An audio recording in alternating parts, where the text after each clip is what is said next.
Journée nationale du 8 mai 2021. Commémoration de la victoire du 8 mai 1945. 8 mai 1945.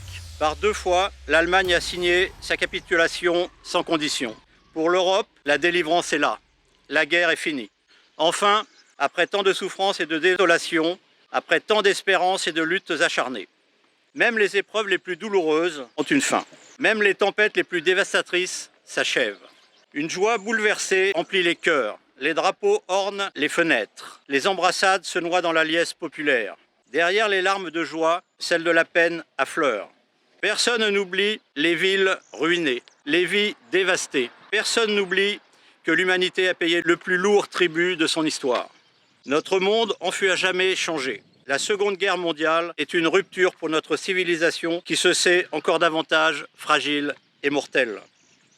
76 ans plus tard, reliés par notre mémoire commune et épris de la même reconnaissance, nous nous unissons par la pensée et par notre hommage pour saluer le souvenir de celles et ceux qui ont combattu et abattu le fléau nazi.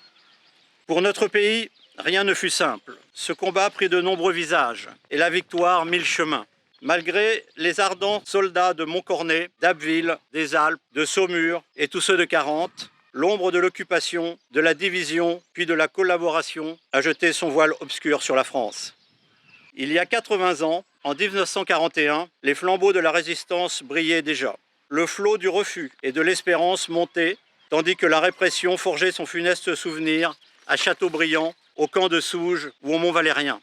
La France libre recevait les ralliements des territoires ultramarins et poursuivait son inlassable épopée.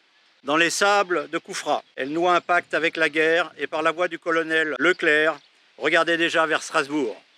À l'instar d'Hubert Germain, dernier des compagnons de la Libération, ce fut toute une jeunesse ardente et résistante qui refusa la défaite et l'asservissement, qui refusa de servir les desseins de l'occupant.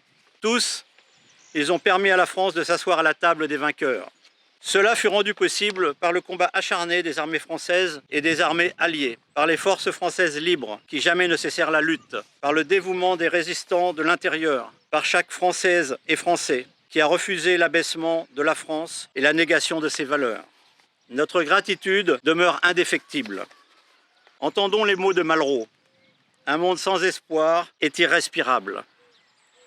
La victoire de 1945 est le succès de l'espérance. Mais elle est aussi l'aube d'un nouvel effort collectif pour la reconstruction, pour la paix et pour l'Europe. Hier comme aujourd'hui, face aux épreuves et aux crises du temps, la nation française se tient debout, résiliente et espérante. Unis et solidaires, souvenons-nous de l'adversité surmontée et de la liberté reconquise.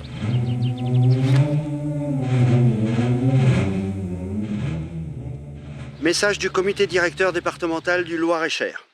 En ce 8 mai 2021, nous célébrons la fin des combats de la Seconde Guerre mondiale en Europe, conflit qui a durablement marqué notre pays.